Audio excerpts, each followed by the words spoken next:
Hello, everybody, and thank you for tuning into the Storytelling Alchemist show on the Los Angeles Tribune. I am here every week at 10 p.m. Eastern, 7 p.m. Pacific. My guest tonight, I met a couple months ago, and we were part of a group called the Mentor Studio. And so we met and had a Zoom call and just really appreciated his story. Let me tell you a little bit about him. He is the CEO of a company called the Naked Warrior Recovery. He is a retired Navy SEAL and was in the military for 26 years, retired in 2018. We're going to be talking about his life in his company and the work he is doing for military veterans beyond their military careers. So please welcome to the show, William Branum. How's it going, William? How are you? I'm doing well. How about yourself? I can't complain. Well, like we were saying earlier, I could, but You can totally complain, but why? Why? So I was just, you have such a rich history in your life, which, a lot of people I'm sure do, and they have great stories about what's going on in their life. But you were a Navy SEAL. I'm not sure if it was your entire 26-year military service, but It was uh, 23 of my 26 years. yeah, so that's the Navy SEAL is what we talk about. That's like one of the most elite parts of the military. Um, what took you down that realm of military, Navy, and then Navy SEAL program? What brought you into that life? So, as a kid, I grew up in a little town outside of Meridian, Mississippi. Not a lot going on there. It was back in the day before the internets existed, before Al Gore invented the internets, and so we had 4 channels on TV. I watched a lot of kung fu theater. I watched a lot of John Wayne movies. I watched some Chuck Norris movies. I watched John Rambo. I watched Cowboys and Indians, old Civil War movies, and I I always knew that I was going to be. I thought I wanted to be part of some sort of small elite military organization, although I didn't know what that was or what that looked like at the time. I was highly, very involved in Boy Scouts. I was an Eagle Scout. I was very poor growing up, but I was heavily involved in the Boy Scouts. So the Boy Scout group in my area that I was involved with, they paid for me to go to this national jamboree. It's a once every 4-year deal, and so I got to go. I met a kid that was in the sister troop, and he was like, when I grew up, and this was like we're like in between 11th to 12th grade of high school at the time. He said, I want to go to the Naval Academy. I want to fly F-14 Tomcats, like the movie Top Gun, and I want to be a Navy SEAL. And I was like, that's cool. I want to go to the Naval Academy. I want to, fly F-14 Tomcats. And what's a Navy SEAL? And so he explained what they were, and I was like, that's super cool. I think that's what I want to do. I had no real commitment to it at the time, though. And I also swore that I would never join the Navy because almost every man in my family has been in the Navy. And I'm like, I'm not joining the Navy. Like, I don't want to ride on the ship. I don't want to do any of that Navy stuff. And I came back from that jamboree, and like a week later, the Navy recruiter calls my house and said, hey, man, have you ever thought about joining the Navy? And I was like, well, do I tell the truth right now or not? And so I was like, yeah, I want to go to the Naval Academy. I want to fly F-14 Tomcats, and I want to be a Navy SEAL. He was like, check, I got you. Why don't you come on down here tomorrow and we'll have a conversation. So I went down there. He showed me like this really terrible, cheesy recruiting video of Navy SEALs. It was really bad, but it was the coolest thing I'd ever seen at the time. And so I'm like, yeah, where do I sign up? And so I basically joined the Navy before I graduated, before I even started my 12th grade of high school. So I joined in the delayed entry program. I graduated my 12th grade of high school and went pretty much directly off to boot camp to start. Yeah, I remember those days. A buddy of mine wanted me to go to the Navy when we were in high school, and that was during the Clinton administration. He's like, we're not even at war now. Right. As a matter of fact, yeah, right. And they were downsizing the Navy. I remember running into people that were after I'd graduated boot camp and I went to this other school, and I went to this other school that actually almost prevented me from becoming a SEAL. And I met a guy that was getting ready to get out. He'd been in the Navy like 10 years, and the Navy was like paying him extra money to like end his contract early. It was interesting. It was an interesting time. Yeah, I remember those times. So what was it like? I mean, the movies portray the SEALs as like this hard core. The training and Navy SEAL training is very difficult, and that being a SEAL is like one of the hardest things you could ever do. What is that like in the in You life. know, I think it's all perspective. Yeah. You know, to me, I knew it was going to be hard, but I had no idea how hard it was going to be. But I'm also the kid that kind of grew up with a mediocre attitude. I was not a good athlete at all. I wasn't good at anything really naturally. I have no natural gifts at all, but I do have tenacity. I do have a lot of grit. And so when we were doing hard things, it was just like, yeah, that's the way it is. That's the way it's supposed to be. I expect it to be hard. And I would really trip out on guys that were in way better shape than me, that made things look super easy. Watch those guys quit because they didn't like the fact that you fail like every day in SEAL training. You're going to fail. It doesn't matter how awesome you are. You're going to fail. You're not going to be fast enough or smart enough or strong enough or something. Even if you're doing everything great, they're great leaders. They're great, whatever. And I would trip out that they would quit, or guys would quit because they didn't like being in that frigid Pacific Ocean. And yeah, that ocean is cold. At least 10 months out of the year it is.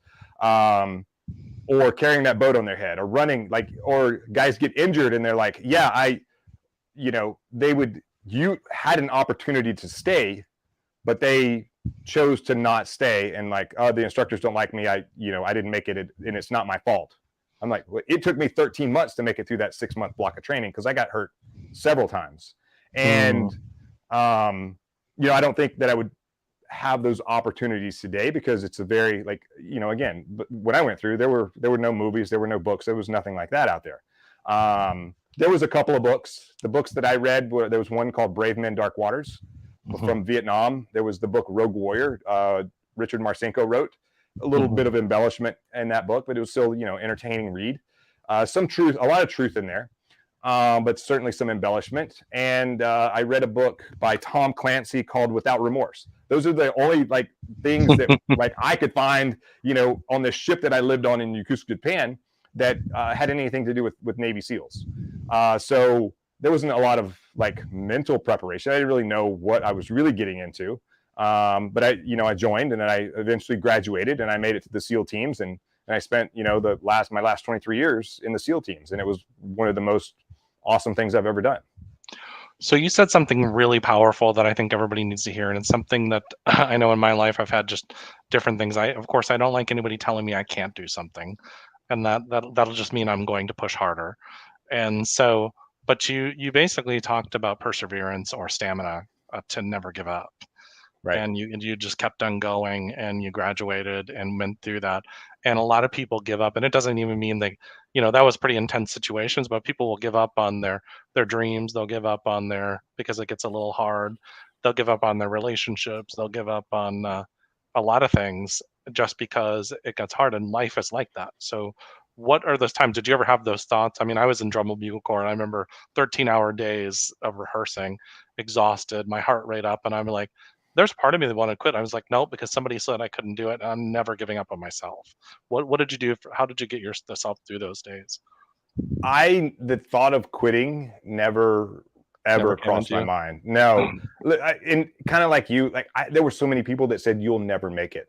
Yeah. And what I found out kind of later on is most of those people tried it and they failed, or they tried it and they quit. They were the quitters. Yeah. And I'm like, I didn't show up here to quit. As a matter of fact, there was a point where I was injured. The second time I was injured in basic underwater demolition SEAL training, they were going to kick me out.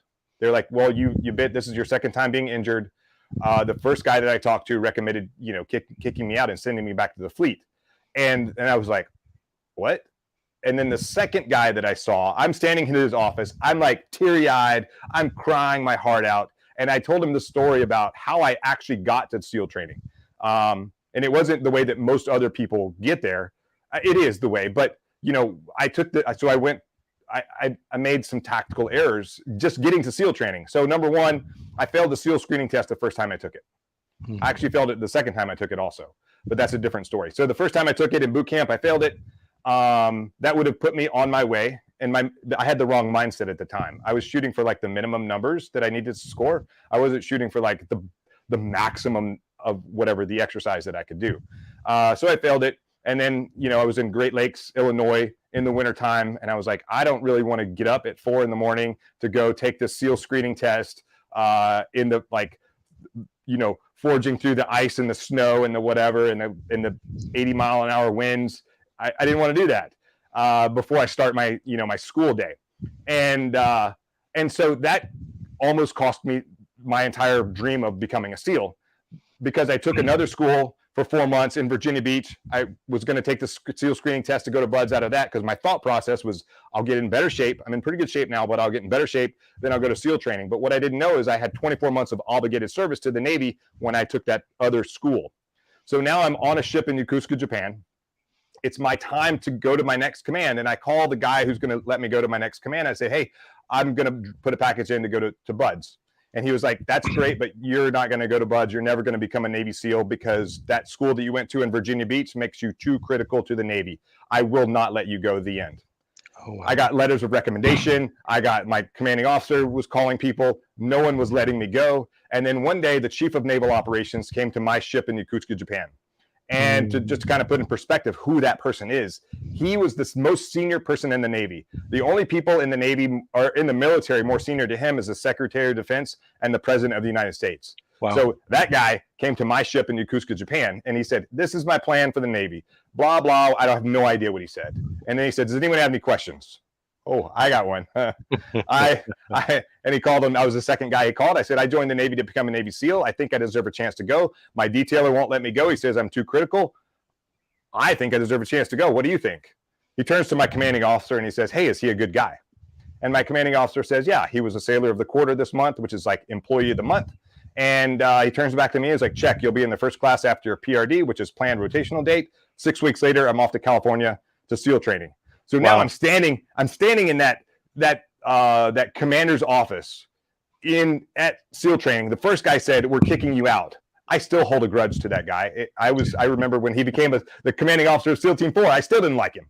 I still hold that grudge today, and he's retired, and we're both retired. But the second guy, he was like, check, go wait outside. I told him my whole sob story. I went and stood outside on my crutches. I saw my class come in. I'm like, all I want to do is be with my class. They were all wet and sandy and miserable. I was like, that's the most beautiful thing I've ever seen. And so the guy comes back like 4 hours later. I'm still standing there on my crutches, standing outside. He's like, what are you doing here? And I said, you told me to stand outside. And he's like, okay, yeah, go check in over there and you'll be in the first class. So eventually I made it through SEAL training, and I didn't even heal up from that injury until after Hell Week. And so then they rolled me one more time, and I was like, I've burned all of my silver bullets, so I can't get injured or let anything happen anymore. Like, it doesn't matter. I'm just gonna like scratch and claw my way to get through this thing. So you were actually in teams that actually did missions that were all approved by the President of the United States, from what I understand. Yeah. So I have I've been fortunate or not. I'm not even sure the right answer there, but I've been, we have done missions that were, directed.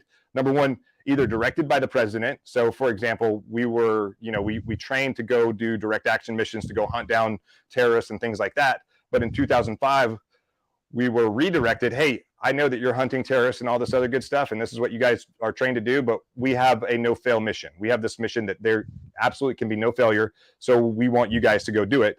And so we were directed to protect the interim government of Iraq from any sort of, like, keep them safe, keep them alive, keep democracy alive. And so from that, one of those, it was the most unsexy thing that I've ever done in my career. One of the most unsexy things. The other thing that is approved by the President of the United States is the other unsexy thing. But, I did get to be in the room when they were writing the Constitution. I was one of only 2 other Americans that got to be in the room when they were writing their Constitution in Iraq. And that was super interesting. Yeah, it was super cool. Not sexy, but kind of cool. Yeah, but you were there making history. Yeah, and then the other thing was the team that I was a part of in my last the end of my career. We were doing some pretty cool stuff, not sexy, where those missions were, we planned the mission. We, even on our way to go execute the mission, it's getting routed up the chain of command to the President, and the President puts his signature on it to basically accept the risk in the event of some sort of mission failure. And mission failure, I can't tell you what that looks like, but it does look something kind of like, a picture of me or someone else on a television station that we probably shouldn't be on. Oh, wow. Okay. in some country that we probably shouldn't be in. And they should something like that. So fast forward just a little bit, 2018, you retire from the military. Yep. And you come out of that. What was life like after the military for you? What was your mindset and, that kind of stuff? Yeah, that's a great question. So I tell people that my transition from the military to civilian life is the hardest military mission I've ever been on. And I've been on a couple. And I'm still on that mission today. I went from, if you've ever seen the movie The Avengers, where Thanos like snaps his fingers and half the world's population goes away, that's kind of the way I felt. One day I have a purpose, I have a mission, and I have a team, and a pretty badass purpose, mission, and team. The next day, it's all gone. I have no purpose, I have no mission, and I have no team. And I had some other baggage, I call it baggage, from, some, occupational hazards and maybe not so awesome relationships that I've been a part of. And so, I had a medicine of choice, and it was alcohol. And alcohol was, it helped to like dull this noise in my head. And so I would just pretty much drink myself to sleep at night. And so that was not a very healthy way to live. And so I had to find an alternative to alcohol in order to fix my own wagon over here. And that's what led into Naked Warrior Recovery, or are you just... Yeah. So eventually I had heard about this molecule called CBD. And I'd heard about it before, while I was still in the military, but because I was still drug tested and I was still had a top secret clearance and I had all these other things, there was no way I was going to even go down that road. I heard it on a podcast. Someone was talking about so everyone knows about like medical marijuana and THC and all this other stuff, but there's this other molecule in the cannabis plant. It's called CBD. And this was, again, before CBD was like super cool like it is today. But he said it helps with certain kinds of epilepsy. It helps with stress, anxiety. It helps with chronic inflammation, chronic pain, helps people sleep better. And I'm like, dude, that sounds like something I need, but I probably don't need to go down that road right now. And so I didn't for a couple of years. So I retired in 2018. I didn't try CBD until 2019.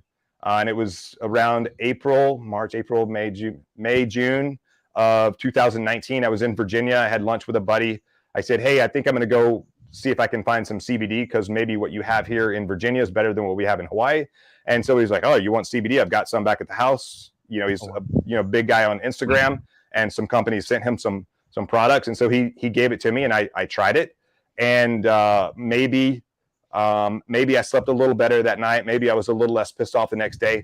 I don't really know that I really felt anything, but I just took it because why not? It can't hurt. And then I ran out. And then what I noticed is, pains that I had been experiencing before were not quite as bad. And now that I've stopped taking this CBD thing, like, I'm starting to get more pissed off. And the kind of analogy I use is water boils at 212 degrees. I was probably living my life at 210 degrees. So it didn't take much, to trigger me, to hit me, for me to hit that boiling point. And what happened really over time, when I kind of went back and looked at it, is I went from like 210 to 205 to 200 to 195 to 190 to 185. Like, my thermostat went down. My fuse got longer. I was able to like process things before I reacted. I stopped reacting to things. I started responding in a proper way. And so I ran out of that bottle of CBD, and I started getting closer to that boiling point again. And so I tried a different brand, and I had a similar benefit, like really positively impacted my life. So I was like, I want to be a part of this industry somehow. And I met a girl that was in the CBD industry, and her company, they were putting CBD into kinesiology tape, like rock tape. You see like athletes with like tape on their shoulders or their knees and stuff like that. So she was putting CBD into this tape for the pain and inflammation, while the tape kind of holds everything in place. And I was like, oh, you're in the CBD industry. I wanted to work for her. Like, maybe this is my new purpose, my new mission, and she's going to be part of my new team. And so she was like, so do you want to do A to B or B to B or B to C? And I was like, I don't know what those letters really mean. I want to do C, B, D. I thought that's what you did. And she was like, okay, I got you. I'm like, like, maybe I can work for you. I can help you sell. I can do whatever. And she was like, well, why don't you just start your own CBD company? And I said, I don't know how to do that. And she leaned in and she said, you are a Navy SEAL. You can figure it out. And so I asked her for my man card back. And so she graciously gave it back to me. I put it back in my pocket to never give it up again. She helped educate me on the industry. I found out that it's extremely dirty industry, very corrupt. A lot of people, this was 2019. A lot of people are like, let's just get rich quick. Let's just create some stuff and put it out in the market. And as I started researching the industry, because someone just believed in me that I could do something that I didn't even believe in myself, I'd become a Navy SEAL. I don't think I can start a CBD company. That's hard. Becoming a SEAL was easy, as far as I was concerned.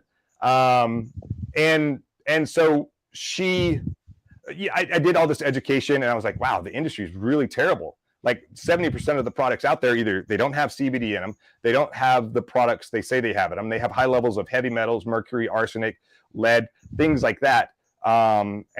And like, if you're putting something into your body to be a medicine, this is not medical advice, but you don't want to be putting a bunch of poisons and toxins in your body at the same time. Right. So I was like, well, I guess my mission is to create the highest quality product in the market and sell that. And so, if you look at the market today, everyone says they have a premium CBD product. And so I went out and found the suppliers that actually did create the highest quality product. And, the suppliers that I use raise the bar on the standard, because there's not a lot of standards out there for supplements at all. And actually the standards that we use for CBD are higher than almost any supplement in the market, much less CBD. So, when I saw that, like, everyone else is like, what's a bigger purpose? What's a bigger mission than, having a high quality product? Like I said, because everyone's premium CBD. I looked at where I came from. I looked at, things that I've struggled with, and I saw the statistic that 22 veterans take their lives every single day. It's actually probably a bigger number than that. And so our mission at Naked Warrior Recovery became 22-0, to eliminate veteran suicide. And so that's what the 22 is here on my shirt. That represents the 22 veterans a day. So our mission is to eliminate veteran suicide. So that's really our mission. And so, to kind of add on to that, CBD was a modality that helped kind of turn down this noise in my head so I could have more positive self-talk. And it helped me to come up with the get naked mindset. And really what that is, it's about taking that ego off, taking that baggage that we all carry around off, taking that armor that we carry around off, and set it in the corner, becoming vulnerable, exposing yourself so you can find the healing that you actually need. Because, when I think about, going into combat, and we all go into combat every single day, we're combating the media, we're combating social media, we're combating like people at work, family members, whatever. Some people are attacking us, and it's not like direct attacks. Sometimes they're like, backhanded attacks. Excuse me. Awesome. And we end up like wearing this armor around all the time. And so in the SEAL teams, when we go into combat, we put our armor on and our helmet, and we go into harm's way, and it helps save our life sometimes. Other times, and then we come back and we take that armor off.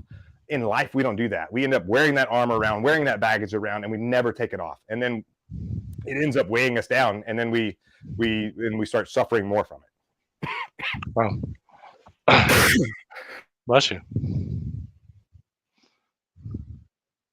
Sorry, I've got a little sinusy cough thing going on here. So I always have it in Florida as the best place for allergies.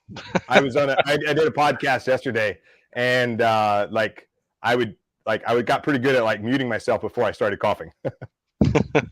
Happens. So there's a lot of this is great stuff, because I've had friend, one of my particular friends, he passed away a couple years ago. He was a Vietnam War vet, and I remember CBD would have been helpful for him because of all the PTSD he suffered from. And I remember he told me this story about a Vietnam kid coming up to him, and he was basically going to blow himself up to kill the whatever the military presence there, and he ended up shooting the kid, to protect him and his team. And I remember he just cried telling me this story. And this is a 60 some odd year old man. And I remember I just broke my heart because, of course, no man would want to kill a child. I don't care if it's defending yourself or not. And so I just remember thinking, and just the way you're talking, that would have probably helped him sleep better.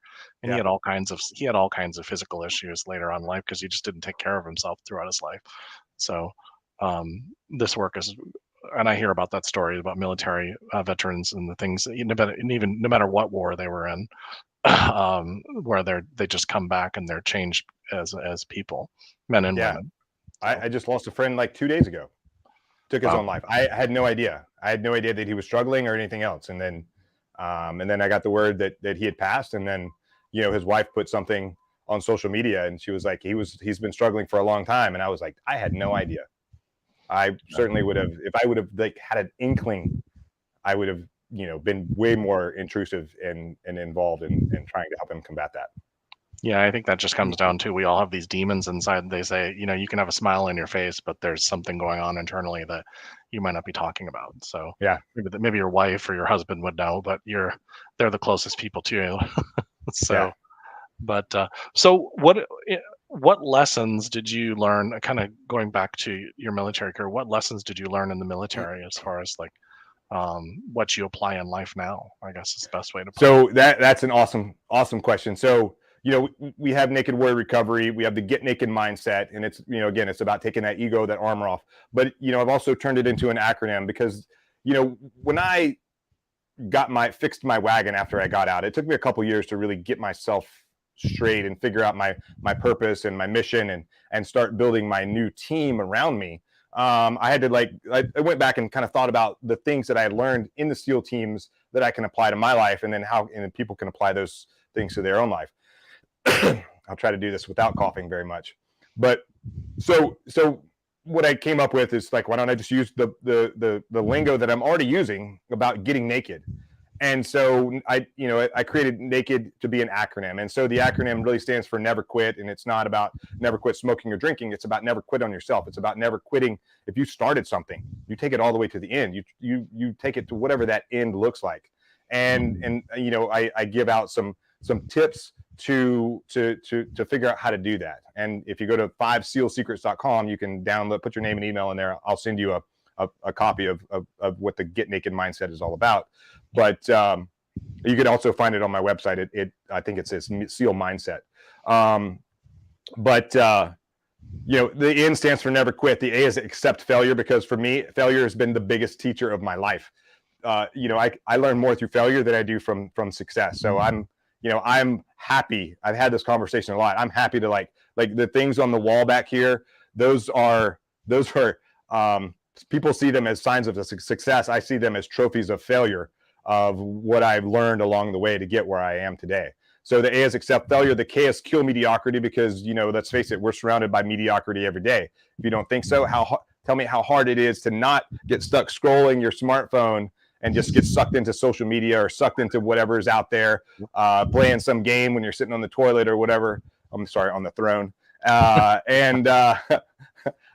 And just get sucked into this thing in our hand, get sucked into technology. So the way I tell people to kind of kill mediocrity in their life is to start compete in kindness, compete in gratitude, compete in generosity, and then most importantly, compete against your ego, because your ego knows exactly what to tell you to make you quit, to make you not achieve your goals for the day, to not go work out, to not be a better person, to get just the mediocrity of getting sucked into your phone. The E is expose your fears, and I don't mean lions and tigers and bears. I mean like those fears, those thoughts that linger in the back of your brain that you don't share with anyone, kind of those things that we just talked about. The things that, like those thoughts that come out when you're alone in your car, or keep you up at night, or they wake you up at night. There's lots of ways to battle them. One of my business coaches and really good friend, his name is Sharon Srivatsa. He came up with the saying that says fear does not exist on paper, and he's in the billionaire category. You would not know that he is that he suffers from stress and anxiety and things like that, or those fears. And he'll say, he's driving along in his car, and like all these things like start swirling around in his head, and he'll pull over, he'll go to a Starbucks, and he will order a small coffee, and he'll take a pen and a piece of paper, and he'll write down every one of those thoughts, every one of those fears that are swirling around in his head. He'll write them down on a piece of paper, and he'll read them. And this magical thing happens is when you expose the fear, and it doesn't matter if it's through you verbalize it, you write it down, you do things that scare you. Once you start exposing that fear, you start controlling the fear, and the fear will no longer control you. And the D is to do the work. We talked about, SEAL training is hard. And I remember graduating from SEAL training, and I thought it's going to be easy from here on out. I just graduated the hardest military training in the world. And, when I showed up at the SEAL team, I was smart enough to keep my mouth shut most of the time, not all the time. But I learned very quickly that that's, no one cares that you graduated SEAL training, or how well or how bad you did. They only care about what you're doing today. There's a saying in the SEAL teams that says the only easy day was yesterday. And that's because we don't care how good you were yesterday. We care about how good you are today. Yeah. Like, we want you to be better today than you were yesterday. Like, we don't care about the struggles, the sacrifice, the whatever. That was yesterday. Today, new struggles, new sacrifice, new level of performance. And that's really what do the work is all about. So again, it's never quit, accept failure, kill mediocrity, expose your fears, and do the work. And that's really the get-making mindset. I imagine with a SEAL, if they're not performing every day, one of their brothers could die. And so they need to come and perform every day. Imagine the corporate people in corporate America that are sitting at that coffee pot for the first 30 minutes of their day. They could be performing. There's so many things you could be doing. Yeah. Even self-development, planning your day, whatever. It doesn't always have to be so intense, but they're not doing something towards their day that's for them. Like, I just started recently doing a 2.5 mile round walk because I was like, I've got to do something because this COVID weight's getting to be too much, and nothing comes off of it. You don't do anything. Right. So 100%. Right.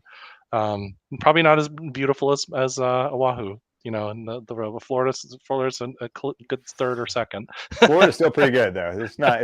It's very similar. The only what I tell people, the difference between Florida and Hawaii is Florida is flat, and Hawaii we have mountains. Oh yeah. That's really the biggest difference, I think. Yeah, it's definitely beautiful. I'm going to share real quick, everybody. I'm going to just pull up, share my screen. I'm going to show your website real quick. Awesome. And then just give me 1 second. Yeah. So anything that you want to tell me about where we can show them, but I think if you just hit the shop now button, either that one or that one. Yeah. So we've got some apparel. We've got we've got traditional CBD products, and I've got a really awesome some awesome sleep products because we've got sleep. I was doing some research earlier, and it turns out that like 50 to 70 million people in the US struggle with sleep every single night in some form or fashion. And so we put a lot of effort into really formulating some of our sleep products. So we've got a sleep gummy because, first we started off with a sleep soft gel, and the soft gel, the gummies have the same thing, but it has a little extra in it, a little extra CBD and some other stuff in it. But we start off with, it's got 30 milligrams of CBD in it. It's got 3 milligrams of melatonin, 3 milligrams of CBN. So CBN is the sedative molecule inside the hemp plant. And so the way that I use them, I use the gummies and or the soft gels. And so I'll finish dinner, and then I'll take whatever I'm taking for that night. Usually, for me, I usually take 2. And the habit that I have, it's a terrible habit, is when I get tired, I'll just keep doing whatever it is I'm doing, whether I'm working on a project or I'm watching a video or something. And I end up pushing through that sleepy time, that time where I get tired. And I push through it, and then I like hit my second wind, and I'm like, oh, now it's 1 o'clock in the morning and I'm still going and I'm not quite tired. And so I start drinking, and that just ends poorly overall. So when I started implementing this into my nightly routine, I take 2 gummies or 2 soft gels at the end of the day. What actually happens is I hit that tire point, and I never get that second wind. At some point, I give up, I tap out, and I take myself to bed. Wow. So I don't have to rely on alcohol or anything else to like get tired and try to wind down for the end of the day. I get tired through the molecules and the things that we have in these products. And the sleep gummies they're a brand new product. I just got on the website, and it's quickly becoming one of my best sellers. This is the one. I think so. Nope, that's a different one. That one has that has that has a little more THC than some other products in it. Almost everything on my site is we remove the molecule THC, but there's a couple of things that have its full spectrum, so it still has some THC in it. This has a little more THC in it. They look very similar. The sleep gummies, I think they say it's go down. That's the one on the left, I think. Just above, a little higher. Go back up. Stop right there. Oh, Next. Good Night Gummies. Okay. Yep. Good Night Gummies. There you go. Yeah, I just have a friend that this is. I'd love for him to get this. He has trouble sleeping, and I mean, you could go with the buzzing gummies. You can go with the Good Night Gummies. They're both really like they'll hold you down pretty good. Well, this is good stuff. Guys, go to his website, nwrecovery.com, nw-recovery.com. Yeah. It's in the description of the show, and I'll put it up at least one more time before the end of the show. But just wanted to kind of give them a feel for the website and for them to check it out as well to help, because there's so many people out there, not just military vets, that need help so with many sleeping people and pain. And I have a friend that she has so much pain in her body that she takes CBD products just for the pain in her body, and so it really helps her.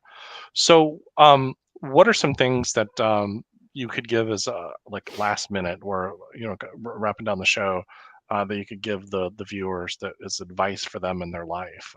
Because you have a lot of leadership skills and skills to persevere that maybe we haven't talked about during the show. One of the things I like to share is when you're struggling in life and when you're kind of stuck and you're trying to do these incremental things and you're not quite getting where you want to go, kind of like what you said, you take off to get off the COVID weight, you just like started doing like 2.5 miles of walking every day. I tell people to make bold adjustments, and sometimes those bold adjustments are like almost seem like unreasonable things to do, or almost like the wrong thing to do. And so where that idea came from is, I used to teach sniper school. I was a sniper in the platoons, in the SEAL teams. I was also a sniper instructor. And one of the things that I saw almost every single iteration where we would, bring new leadership in, you get a new set of guns, we'd go to the range and start sighting them in. And, the rounds are impacting way over here, the bullseye's over here. And they're like making adjustments, like 20, 30, 40, 50 rounds in. And they're like, my optic is broken, something's wrong with my gun. And I'll just come over and I'll say, may I please see your gun? And I'll just make these unreasonable, just like adjustments to their optic. And they're like, you just broke my, like, you broke it. It's not going to work now. And so I hand it back to them and I say, fire 3 more rounds. And what happens is the rounds, they went from over here and they impact the other side of the bullseye. But it's not so far away, like it's not off the paper. It's actually much closer to the bullseye than where they were hitting. It's just on the other side. Now they can make those incremental adjustments to come back where they need to go so they can get their rounds in the center on target where they need them to go. But if they would have just kept, we would have been there all day just making these small adjustments along the way. Sometimes you just need to make the bold, unreasonable adjustments, and you're actually going to get closer to where you want to hit. And then you can make the incremental adjustments to come back. Good stuff. Yeah, absolutely. Because no action does nothing. Exactly. And then people talk about the law of attraction. I'm like, that's wonderful, but it still doesn't move. Nothing happens. Like love doesn't come and knocking on your door. You got to go out and you got to do something about it. Well, awesome. This is great. I really appreciate you coming on the show and and helping people and doing your work. And finding that purpose beyond your former purpose. And really, you're still a warrior.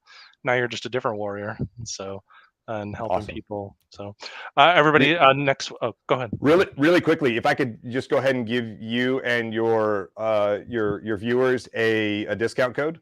Yeah, of course. As soon as we hang up here, I'll throw it in there. I'll make it. So we'll just call it storytelling is the discount code, and it'll save you 20% off of any of your purchases at Naked Warrior Recovery.